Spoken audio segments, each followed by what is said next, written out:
Hi, I'm Len Rydell, Executive Director of the Blue and Gray Education Society, and I'd like to welcome you to another lecture in the Antietam America's Bloodiest Day series, which we conducted in June of 1996. Our speaker for this next talk actually is the first one to address the fighting at Antietam on September the 17th. And I am just, again, I have previously said it before, Kent Brown is just one of the finest presenters I've ever heard. And again, I have to confess, as I did for Gettysburg in Pickett's Charge, I had heard this having acquired some cassette tapes from the Civil War Society's symposium back in the mid-'80s on Antietam. I had listened to Kent make a presentation on Miller's cornfield and the fighting that opened the Battle of Antietam on the north side of the battlefield. And so I again called Kent and said, would you please come and give this presentation, because it was so well choreographed and so dramatically presented that just to listen to Kent describing how men are blown out of their position in the ranks and so forth in that quintessential Southern drawl and so forth just gave so much more power to the presentation. And so this again is a performance of a lecture that had probably been constructed and printed in a magazine some 10 years earlier, but one of those things that stays with you forever and ever. I enjoy it endlessly, and I know you will too. So sit back, relax, and enjoy Kent MAsterson's Brown presentation on the terrible harvest in Miller's cornfield. Just held. And for those of you who were there and heard me say this, you may close your ears, and this is for the rest of you. For those beamies or rats who comment on us minks, the only touche I have for that was written by some anonymous character on the men's room wall at Washington and Lee, and it was right over top the roll of toilet paper. And it just had an arrow drawn down to the toilet paper, and over top it said, BMI diplomas.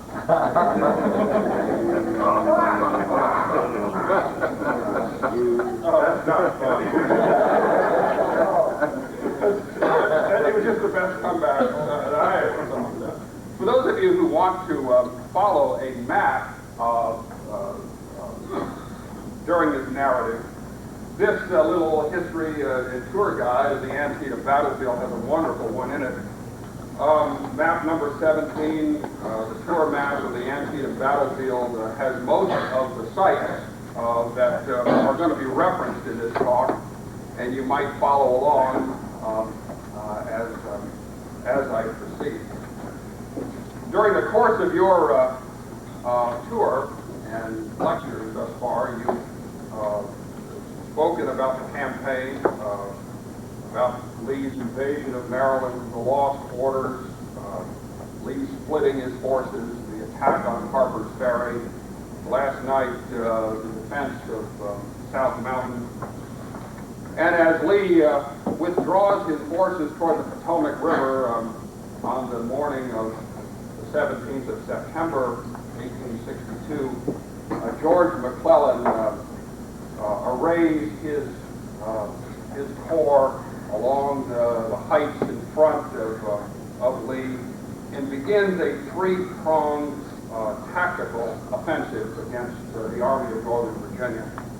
And what we're going to talk about this morning is only the first phase of that. Antietam is best understood in three phases. The phase against what is the Confederate left flank, along the Miller cornfield, the Dunker Church, the Smoketown Road, the east, west, and north woods.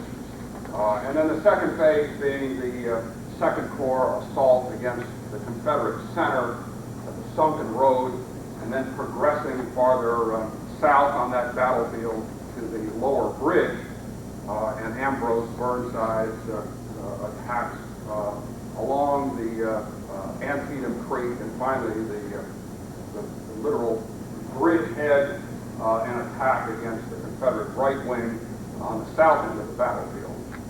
So we're only going to talk this morning, though, about this bloody contest along the Miller cornfield. Fighting Joe Hooker, the 48-year-old commander of the 1st Corps of the Army of the Potomac, stood near the dense woodlot of the Joseph Poffenberger farm. You can see it on that map. Known since as the North Woods, in the early pre-dawn hours of Wednesday, September 17, 1862, and surveyed the ground over which his battle-hardened corps was about to launch the opening assault against the left wing of Robert E. Lee's veteran Army of Northern Virginia. Before him lay a gently rolling landscape, which on any other day would have presented the observer with a scene of abundance and tranquility. To Hooker's right, extending south, he could see the turnpike which connected the village of Sharpsburg, Maryland, with Hagerstown. Prominent on either side of the turnpike were stone fences, and beyond the Miller house, sturdy split rail fences 6 feet high. 1/2 mile in front of Hooker was the farm of D.R. Miller. The Miller house, a 2-story whitewashed frame dwelling, stood on the east side of the Hagerstown Turnpike. The Miller barn and its haystacks stood on the west side. Beyond the Miller house and barns, the ground dipped into a depression. Beyond the depression was the large 30-acre cornfield of Farmer Miller's, which extended from the turnpike east to a large woods known forever after as the East Woods. The vast cornfield was particularly noticeable since the crop nearing harvest maturity was nearly 7 feet in height. The commanding point of the landscape appeared just beyond the cornfield to Hooker.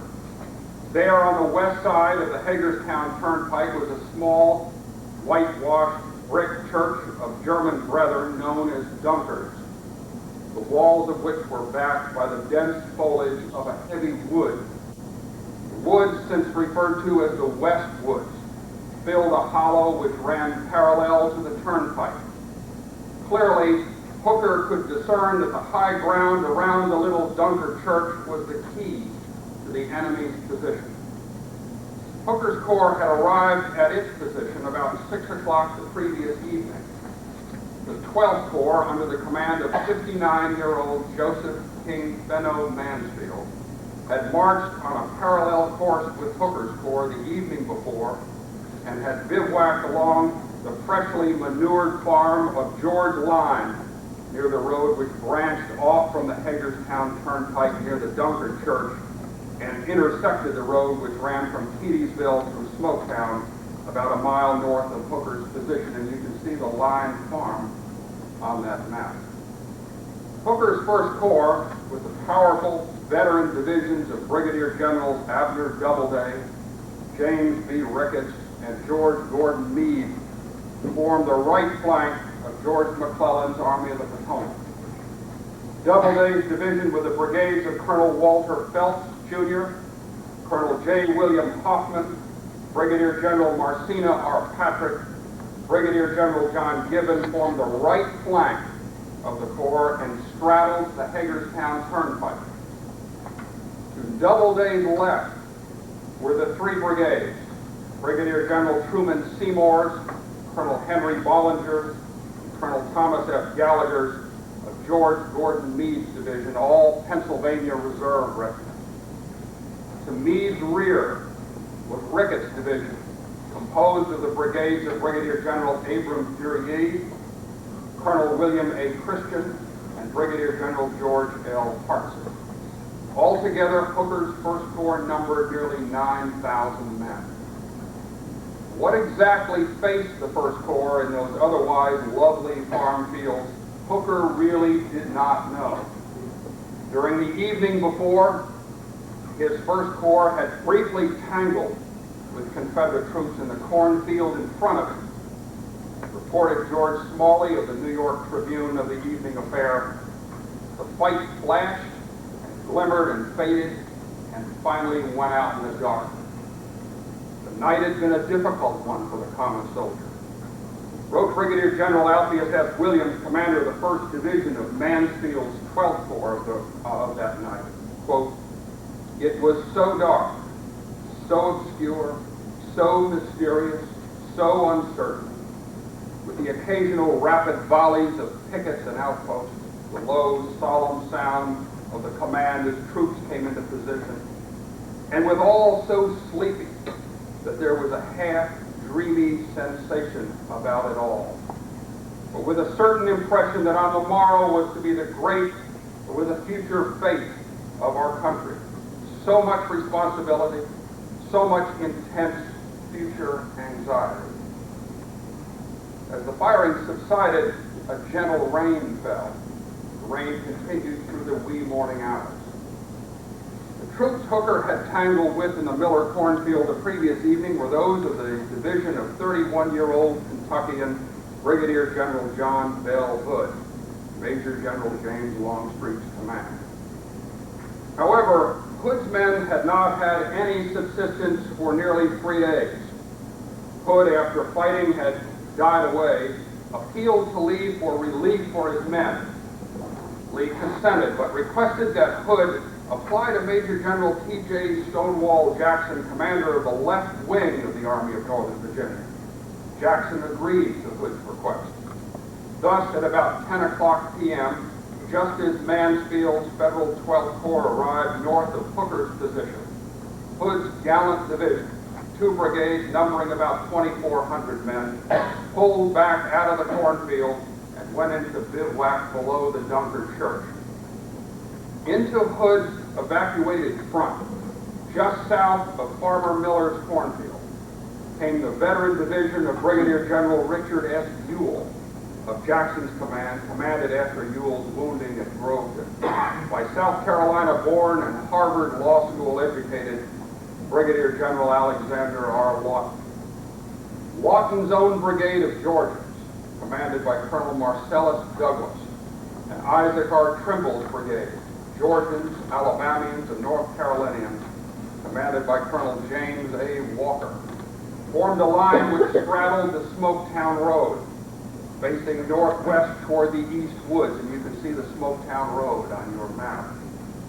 The right flank, Walker's brigade, was anchored by the 15th Alabama Infantry near the farmhouse of Samuel Moomaw, while the left flank, Douglas's brigade, bent to face a more northerly direction with its left flank not far from the Hagerstown Turnpike, forming an arc from the Moomaw farm all the way around to the Hagerstown Turnpike. The brigade of Brigadier General Jubal A. Early, also of Lawton's division, held the extreme left flank of the Army, not far to the west, supporting General J.E.B. Stewart's horse artillery positions on the west side of the Hagerstown Turnpike. Brigadier General Harry T. Hayes, Louisiana Brigade of Lawton's division, was held in reserve behind the Dunker Church. Supporting Lawton's Georgians on their left was Jackson's old division, commanded by Virginian Brigadier General John R. Jones.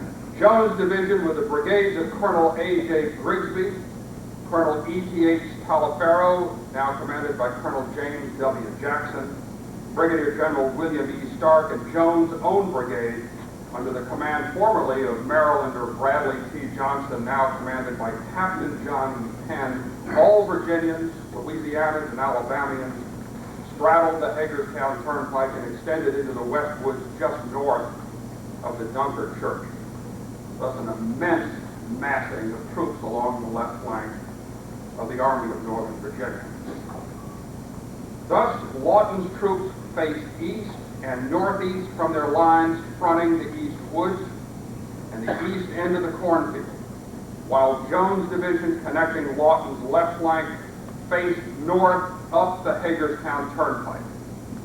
In all, 2 divisions totaled nearly 5,500 men, This is almost concealed behind 6-foot-tall corn. Lawton's right flank was protected and supported by the Georgia and North Carolina Brigade of Ohio-born Brigadier General Roswell S. Ripley of the division of Major General D.H. Hill of Jackson's command. Ripley's brigade held a position behind Colonel Walker's troops in front of the Moomaw farm buildings, with its left anchored on the Smoketown Road. Like Lawton's division, Ripley's men faced northeast toward the East Woods. On both sides of the contending lines, the massing of artillery was awesome. While federal batteries, 36 guns in all, were planted in positions east of the turnpike, extending all across the 1st Corps front into the East Woods, Confederate batteries were massed in front of the Dunker Church and through the West Woods to a critical height known as Nicodemus Hill, west of the West Woods, from which any federal assault would be enfiladed. The first guns Hooker's men could face head-on would be the gun howitzers of William Pope's Rockbridge artillery. If Hooker's attack made any headway against the Confederate infantry south of the cornfield, it would face in front of the Dunker Church Colonel S.D. Lee's 6th batteries of the artillery battalion of Hood's division, behind which was Hood's infantry, along with at least 3 batteries from the artillery battalion of Jones's division. Immense massing of guns. Dawn came slowly. Sporadic picket firing took place all along the line throughout the tense night along the Confederate left wing. As daylight appeared, a foggy mist hung amid the fields. The rain had stopped, but a dense, overcast sky revealed itself in the first streaks of light which appeared in the sky. The temperature was about 65 degrees. The winds were gentle. The two armies, which only moments before could only feel the presence of one another, now got glimpses of the opposing lines. Picket firing increased with every new gray streak of daylight, outlining for friend and foe alike the positions of the two armies. Tension was heightened with every musket shot. Before dawn, both armies were aroused by the long roll from regimental drummers. Between 5:30 and 6 a.m. at sunrise, the orders fall in passed along the Federal lines. The soldiers were soaked from the rain. Men in the 88th Pennsylvania Infantry, Christian's Brigade, Ricketts Division recalled that there was no time for breakfast or even to refill canteens, not even an opportunity to brush off the dirt from the wet and soiled uniforms. The regiment formed in columns by division. The planned attack, directed against the Dunker Church, was preceded by an intense artillery barrage from the long-range rifles along the eastern bank of Antietam Creek, 2.5 miles distant, as well as from the 36 guns of the 1st Corps Artillery Brigade. The noise, once this bombardment was let loose, was absolutely deafening. The smoke quickly became dense. Ahead, Lawton's Georges were literally blown out of their ranks by the heavy loads of canister fired into that cornfield. Confederate guns from the West Woods, the Dunker Church, and in front of the cornfield returned that fire. All along the Federal lines rang the shrill commands, "Forward, guide center," and in Ricketts' lines, "By the right flank, forward," while enemy shells pierced the air, exploded overhead, and plowed the earth in front of the massed blue columns. From east of the Hagerstown Turnpike, across the open fields above the cornfield, and through the East Woods, Hooker's front extended. Doubleday on the right, Meade on the left, and Ricketts behind Meade. On Doubleday's front, the lines moved quickly. Doubleday aligned his division in 2 lines, Gibbons and Phelps's brigades in the front, supported by Patrick and Hoffman. Gibbons' famed Iron Brigade, 2nd, 6th, 7th Wisconsin, and 19th Indiana Infantry Regiments, guided its attack upon the Hagerstown Turnpike. Battery B of the 4th United States Artillery was limbered up.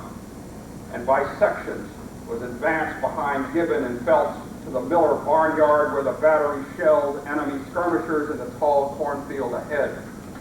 Confederate skirmish lines in the Miller cornfield were soon thrust back as the heavy blue columns moved through D.R. Miller's orchard and kitchen garden, breaking through a stout picket fence and proceeding down into the moist ground of the hollow and up through the corn, which was higher than their heads and shut out everything from view. In the tall corn, the brigades began to lose formation. 7th Wisconsin and 19th Indiana of Gibbon's brigade became isolated along the Hagerstown Turnpike and ran into a volcano of gunfire from Jones's Confederates in the West Woods. The Hoosiers and Wisconsin men sought shelter behind the stout rail fence bordering the road. The balance of Doubleday's assault columns, including the left regiments of Gibbon's brigade, reached the southern end of the cornfield, leaped the sturdy rail fence, and charged Lawton's Georgians head-on. The artillery and rifle fire which exploded in the faces of Doubleday's veterans was indescribable. The carnage was fearsome. To Doubleday's left, Meade's and Ricketts divisions moved forward, at first with comparable speed to that of Doubleday's. In their approach to and through the East Woods, Meade's and Ricketts columns faced an intense artillery barrage, recalled one soldier of the 88th Pennsylvania. It appeared to the blue masses in that advancing host as if all the devils infernal had been incarnated and assembled on this horrible field, with power to make the most terrible noises that were ever heard. At any rate, the appalling sound, he continued, caused by these missiles was enough to terrify the heart of the bravest and cause the blood to chill in one's veins. And as the enemy had good range, the shells flew and fell and burst all over the field. As some of the boys had it, in every reckless manner. As the shells striking the ground ricocheted or exploded as they struck, the hot fragments flew around in every direction. Or when a fuse burst overhead, the impinging pieces carried destruction and havoc in the ranks underneath. And he continued. Many of these projectiles exploded with fatal effect, killing and wounded a number of our men before they had an opportunity to fire a shot. But the ranks closed up, not a man wavering or leaving his place without orders, and the brigade moved quietly forward, all the time subject to this horrible tempest of iron, the wounded limping painfully and slowly to the rear, but the survivors settling their faces resolutely toward the enemy. The growth of heavy timber, known as the East Woods, was soon reached, and a brief halt was ordered, you remember. The bullets, meanwhile, droning and zipping merrily around, but no very great damage was done, except by the artillery fire, which was still terribly effective. To the right of the 88th Pennsylvania, Meade's and Ricketts' now compressed lines crashed into Lawton's Georgians. One soldier in the 13th Massachusetts of Hartsup's brigade, Ricketts' division, recalled how his regiment was among the first to strike the enemy in front of the East Woods. He remembered, while we were endeavoring to see the men moving in front of us were our own men or the rebels, an aide from General Hooker's staff dashed up to where we stood and after satisfying himself, ordered us to move. We went obliquely to the right, across a field, then across a lane and on to the corner of the woods, from which we moved to the cornfield in front of the Dunker Church. As we entered the cornfield, we were received by a sudden volley from the enemy, who until that moment were lying concealed from view. With Lawton's initial volleys, the Federal thrust near the East Woods and in front of the east end of the cornfield had halted. The Moomaw House and barns south of the Smoketown Road were fired by Ripley's troops to keep the attacking blue columns from using them as vantage points from which to fire into the Confederate right. The two angry lines, Pennsylvanians against Georgians, faced each other and fired and returned volley after volley for over 1.5 hours until ammunition on both sides was utterly exhausted. The The roar of the gunfire was deafening. The dense smoke hung amid the dismal cornfield. The casualties were getting appalling. On the right of the Federal line, near the turnpike, Gibbons and Phelps's brigades, facing a murderous fire from front and flanks, suffered terribly. Remembered Major Rufus Dawes of the 6th Wisconsin. Men, he said, I cannot say fell. They were knocked out of the ranks by the dozens. But we jumped over the fence and pushed on, loading, firing, and shouting as we advanced. There was, on the part of the men, great hysterical excitement, eagerness to go forward, and a reckless disregard of life, of everything but victory. Captain Kellogg brought his companies up abreast of us on the turnpike. The 14th Brooklyn Regiment, red-legged Zouaves, came into our line, closing the awful gaps. Now is the pinch. Men and officers of New York and Wisconsin are fused into a common mass in a titanic, frantic struggle to shoot fast. Everybody tears cartridges, loads, passes guns, or shoots. Men are falling in their places or running back into the corn. Gibbons and Phelps's lines were stopped by the sheer loss of men. They fell back from the fields in front of the Dunker Church to the edge of the cornfield, where they halted to catch their breath behind the rail fence. The opening clash had been fearsome. Within the Confederate lines, the valor had been nearly unearthly. As Gibbons and Phelps's brigades hit Jones's Confederate division, a shell burst near General J.R. Jones, throwing him from his horse. It was a disabling wound, and the bleeding general was borne from the swirling battlefield. Command of Stonewall Jackson's old division now fell to Virginia-born Brigadier General William Edwin Stark. In the smoke and confusion, the Confederates had rapidly extended their left flank under cover of the dense west wood and in the face of Doubleday's potent thrust down the Hagerstown Turnpike. Momentarily, Gibbons and Phelps's troops of Doubleday's division, bolstered by Patrick's and Hoffman's advancing brigades, moved out of the cornfield and again struck the Confederate left wing. Stark's line met the onslaught and recoiled. Remembered Major Dawes again. Forward is the word. The men are loading and firing in demoniacal fury and shouting and laughing hysterically. And the whole field before us is covered with rebels fleeing for life into the woods. Great numbers of them are shot while climbing over the high post and rail fences along the turnpike. We push over the open field halfway to the little church. In the melee, General Stark was hit by 3 bullets in rapid succession, and he tumbled from his mount. He lived but an hour. In front of the east woods, along the eastern end of the cornfield, the two lines continued to pour murderous volleys into one another's faces. Hayes's brigade was called into the fray. General Wharton fell from a bullet wound and was carried from the field. Colonel Marcellus Douglas was killed. The Confederate commands were decimated. Already, it was not quite 7 in the morning. 1/3 of Douglas's, Hayes, and Walker's brigades were killed or wounded on the field. Jones's division, in and in front of the West Woods, believe this or not, had been reduced to 600 men, a division commanded by Colonel A.J. Grigsby.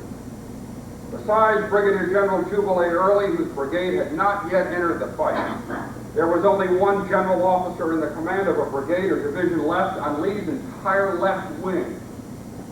3 successive captains had commanded Bradley T. Johnson's, formerly J.R. Jones's brigade.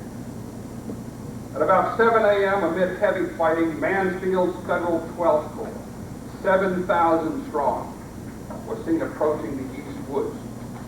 The Corps consisted of 2 divisions, Brigadier General Alpheus S. Williams and Brigadier General George S. Green. Most of the troops were recent 9-month volunteers, and this would be their baptism of fire.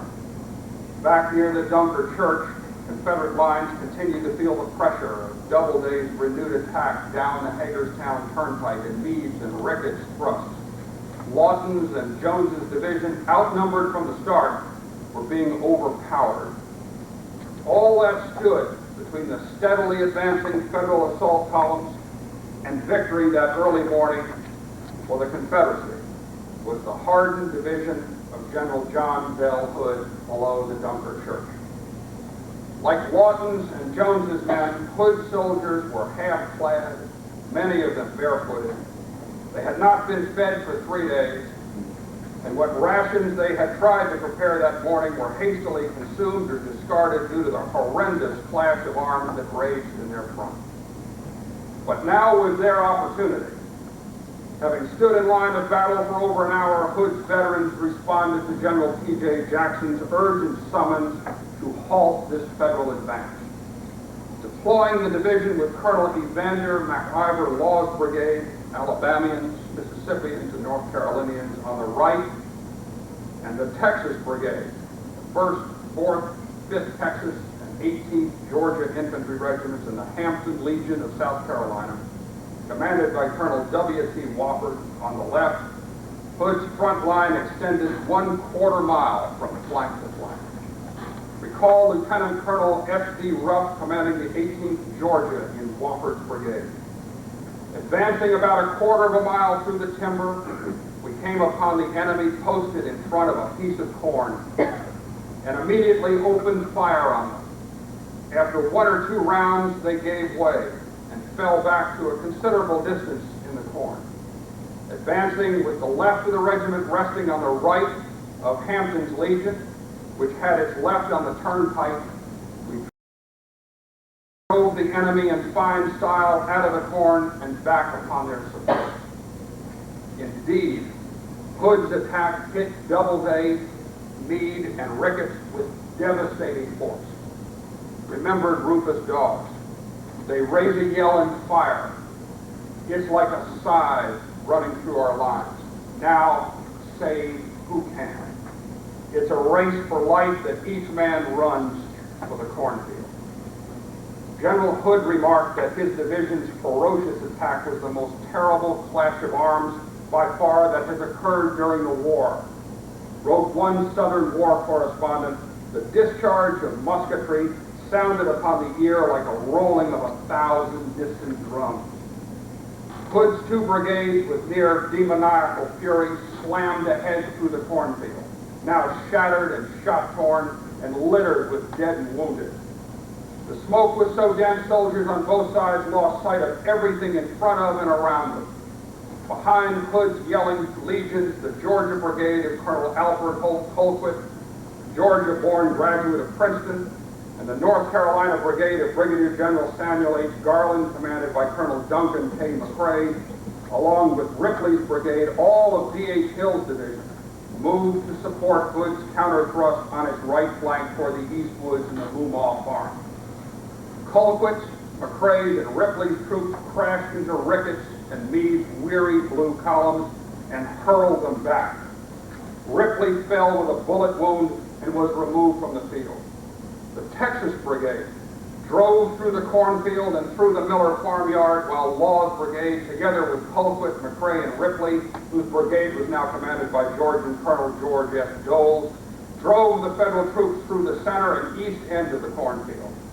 Remembered one Texan. The air was full of shot and shell, and we were in an open field with no protection, and it seemed impossible for a rat to live in such a place. The dead and dying were in every direction, he said. I didn't take time to load my gun, for there were plenty of loaded guns lying on the ground by the side of the dead and wounded men. And they were not all Confederates. The blue and gray were all mixed up, he remembered. The Confederate attack pressed forward until the Federal infantry fell back upon their artillery supports. Only in front of the massed Federal 1st Corps artillery were Hood's division and its support brigades halted in what became a punishing contest of human flesh and searing iron. Hood's attack had driven Hooker's Corps back some 600 to 800 yards. Fighting Joe's bloody troops, encouraged by the arrival of Mansfield's Corps, held their ground around the artillery. Hood's troops were exhausted, bleeding, their ammunition badly depleted already. Hood's men had advanced to within 30 yards of this massed artillery. Wrote one Texan, "We could go no further. They were too strong for us. cutting us down almost like grain before the cradle. As the heavy Federal supports were spotted beyond the east woods moving rapidly, the battered Confederates braced themselves in the cornfield for the renewal of this ghastly contest. Lee recognized the situation on his left wing was critical. Realizing that McClellan had not made any thrusts against the center or the right wing of the Confederate Army, Lee began to summon units from heretofore quiet sectors of the field to bolster the badly weakened left wing. The Georgia Brigade of Colonel George T. Anderson of D.R. Jones' division, Longstreet's command, was moved from its position fronting the Boonesboro Road, and Brigadier General John G. Walker's division of 2 brigades, Colonel Van H. Manning, men from Arkansas, North Carolina, and Virginia, and Brigadier General Robert Ransom, Jr., all North Carolinians from Longstreet's command, was summoned from positions in front of Sharpsburg. Jubal Early's brigade of Lawton's division was set in motion toward the front from its position on the far left flank. The divisions of Major General Lafayette McLaws and Richard H. Anderson, both of Longstreet's command, were en route to the front under urgent orders on a forced march from Harper's Ferry, but were still 2 hours away. It was now 7:30. In response to Hooker's urgent appeal, the 12th Corps was moving on the double quick. As General Mansfield was aligning his Union Corps preparatory to launching the second Federal assault of the morning, he fell mortally wounded, and command of the Corps devolved upon Alpheus Williams. As Williams was being given the general directions for the 12th Corps attack by General Hooker near the Poffenberger farmyard, the 1st Corps commander was himself struck in the foot by a fragment of a bursting shell and borne from the field. The attack of the 12th Corps, as it evolved, was made obliquely to that of the 1st Corps and directed toward the southwest.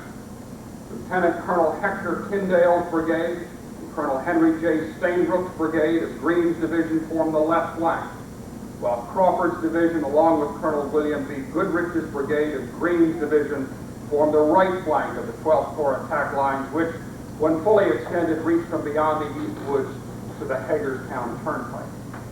The assault, once launched, was pressed hard. Hood's depleted ranks, together with the survivors of Lawton's and Jones's division, were pressed to the limit of endurance in their determined resistance of the attack. Williams' advance relentlessly forced the Confederates back out of the cornfield and beyond the Smoketown Road. Greene's advance overlapped Ripley, Colquitt, and McRae, compelling the thin butternut ranks to give ground until they were forced back to the woods near the Dunker Church. Ripley's and Colquitt's battered troops withdrew further south to the positions of the remainder of D.H. Hill's division in the Sunken Road. Hood's and Lawton's troops, along with the remnants of Jones's division, slowly withdrew into the west woods. As General Williams and Greene's divisions battled across the Hagerstown Turnpike and into the west woods, they faced a determined resistance from the thin Confederate ranks opposing them. Volley upon volley was fired upon the attacking columns. The 12th Corps, so close that taking the heights around the Dunker Church, slowly fell back. Confederate left wing was in shambles. Casualties had been appalling. The 1st Texas went into the morning's fight with 226 men and lost and killed and wounded 186 of them, 82.3%. 9 men of the 1st Texas had fallen bearing the colors which were ultimately lost in the horrendous 1st Corps artillery fire. The 4th Texas entered the fray with 200 men and lost 107.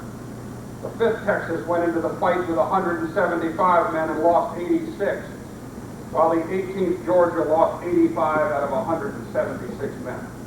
The Hampton Legion lost 55 of its 77 men, including 4 color bearers. In the aggregate, the Texas Brigade lost 519 of 854 men, over 60%.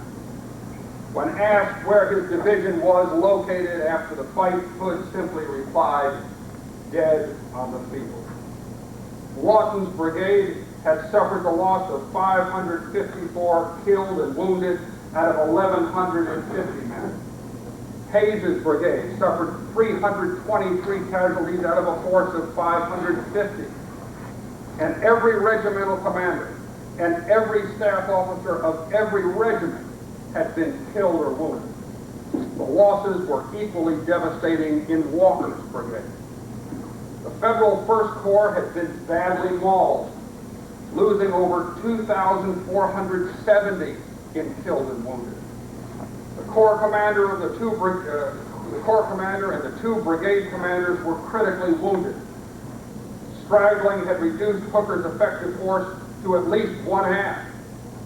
General Meade, who assumed command after the wounding of Hooker, withdrew the remnants of the Corps back to the Poffenberger farm when Mansfield's Corps took over the advance toward the Dunker Church. The 12th Corps had suffered nearly 1,800 casualties, including the deaths of the Corps commander and a brigade commander and the wounding of 2 other brigade commanders. Arriving on the field from the east was the Federal Second Corps now, under the command of Major General Edwin Bowes Sumner. The field was somewhat calm, almost as though the combatants sought to take one great combined breath. Sumner's leading division was under the command of Major General John Sedgwick. Sedgwick's division was followed by the divisions of Major General Israel B. Richardson and Brigadier General William H. French. Sedgwick's division, moving in 3 columns, entered the East Woods around 10 a.m. Recalled one of Sedgwick's officers of the lack of discipline among Mansfield's tattered troops ahead. Quote, Sedgwick's division, moving by the flank in 3 columns, entered the East Woods, you remember. These were a grove of noble trees almost entirely clear of underbrush. There were sorry sights to be seen in them, but the worst sight of all was the liberal supply of unwounded men helping wounded to the rear. When good Samaritans so abound, it is a strong indication that the discipline of the troops in front is not good, and that the battle is not going on so as to encourage the half-hearted. Sedgwick's division marched northward out of the East Woods and then faced left and formed a column of 3 brigades. Brigadier General Willis A. Gorman's brigade leading, followed by the brigades of Brigadier General Napoleon J.T. Dana and Oliver Otis Howard. In the West Woods, across the Hagerstown Turnpike, remnants of Jones's division under Colonel Grigsby, numbering but 200 to 300 men, held the woods north of the Dunker Church, while below the church, Hood's division, or what was left of it, stood in line of battle. Early's brigade had finally arrived and went into line behind Grigsby just as Sedgwick's division began its advance toward the Dunker Church. Greene's tattered 12th Corps division joined in the advance along Sedgwick's left. As Sedgwick's and Greene's advance neared the West Woods, couriers informed Jubal Early of the arrival of G.T. Anderson's brigade. Behind Anderson, almost unbelievably, was the division of General Lafayette McLaws. Walker's division was seen approaching behind McLaws' columns. As Sedgwick's line entered the West Woods, its left flank lost contact with Greene's right. The veteran Second Corps troops, unaware of the presence of the heavy Confederate columns, were now completely exposed to the assault of Early, Anderson, and McLaws. Brigadier General Joseph B. Kershaw's South Carolina Brigade of McLaws' division, in conjunction with the remnants of Hood's division, slammed into the faltering line of General Greene. Greene's troops were swept back. Walker's Confederate division followed closely behind Kershaw. Finally, during this ghastly 4-hour struggle, the advantage of numbers now weighed in favor of the Confederates. 2 1/2 Confederate divisions from the corner of the West Woods, and heretofore concealed from Sedgwick's view, poured a galling fire into Sedgwick's front, flank, and even his rear, recalled General F.W. Palfrey. The result was not doubtful. Sedgwick's fine division, containing such sterling regiments as the 1st Minnesota, the 15th, 19th, and 20th Massachusetts, was at the mercy of the enemy. The fire came upon them from front to flank and presently from the rear. Change of front was impossible. The only fire delivered by the 20th Massachusetts Regiment of the second line was delivered faced by the rear flank. In less time than it takes to tell it, the ground was strewn with the bodies of the dead and wounded, while the unwounded were moving rapidly to the north. So completely did the enemy encircle around them that a strong body of Confederates marched straight up northward through the open fields between the West Woods and the Hagerstown Pike. Nearly 2,000 men were disabled in a moment. The third line of Sedgwick's advance, made up of the Philadelphia Brigade, the 69th, 71st, 72nd, and 106th Pennsylvania Infantry Regiments, was the first to break. The first and second lines held somewhat longer, but they soon gave way. Seeing his men in a crossfire, General Sedgwick is reported to have exclaimed, "My God, we must get out of this." The experience of the men of the 15th Massachusetts Infantry is representative of the ordeal of Sedgwick's frontline regiments. And this is what was remembered.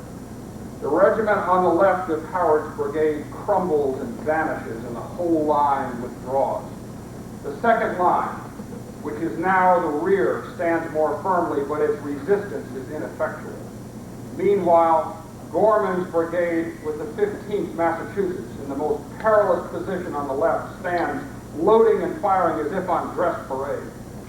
Here the rebels are in a ravine, and with the most murderous fire rake the line.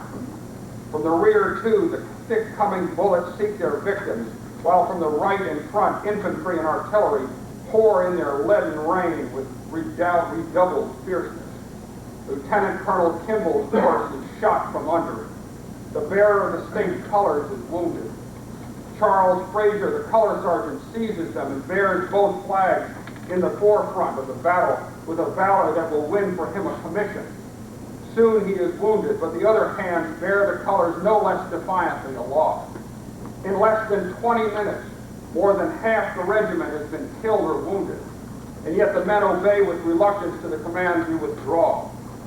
The movement is made in good order, and when it has retired about 100 yards to the right and rear, Gorman's brigade faces about and by a volley checks the advancing foe. Then it moves on once more.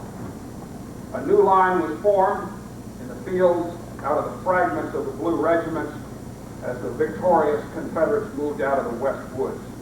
Again, it became an artillery hell along the Smoketown Road and in front of the cornfield.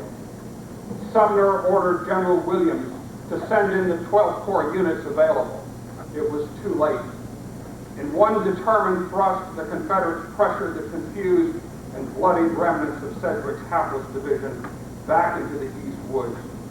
Sedgwick's 3 brigades had suffered the loss of nearly 2,200 men killed and wounded. With the arrival, attack, and repulse of Major General William B. Franklin's Federal 6th Corps supports urgently called to the front, the Confederate pressure halted, and the fighting dissipated. The carnage around the Dunker Church and the cornfield had ended. It was only 10:30 in the morning. Lee's left wing, though, had held.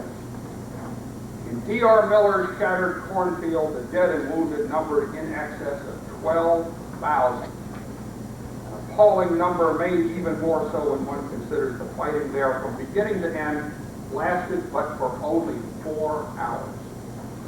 The cornfield presented a gruesome spectacle. Recalls General Hooker, every stalk of corn in the northern and greater part of the field was cut as closely as one could have done with a knife. And the slain lay in rows precisely as they stood in their ranks a few moments before. It was never my fortune to witness a more bloody, dismal battle.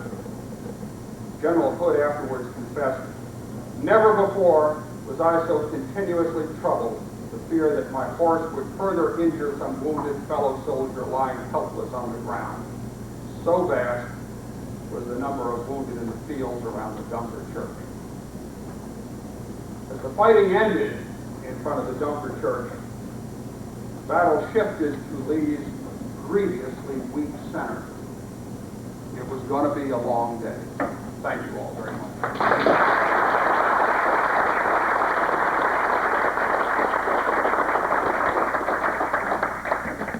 Questions?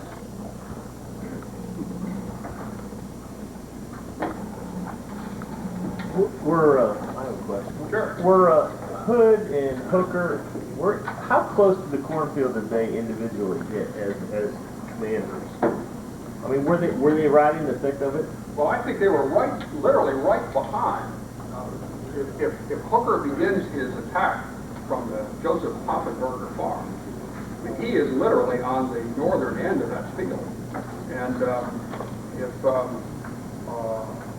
he's wounded in the East Woods border that cornfield. So, Hooker gets within 200 yards of Dunkard Church. So he's south of Miller's Point. I mean, Hooker himself. Himself is within 200 yards of Dunkard Church at one time. So he's south of He's way in there. He's south of Miller's Point. Other questions? That'll be started at 10 o'clock. Thank you.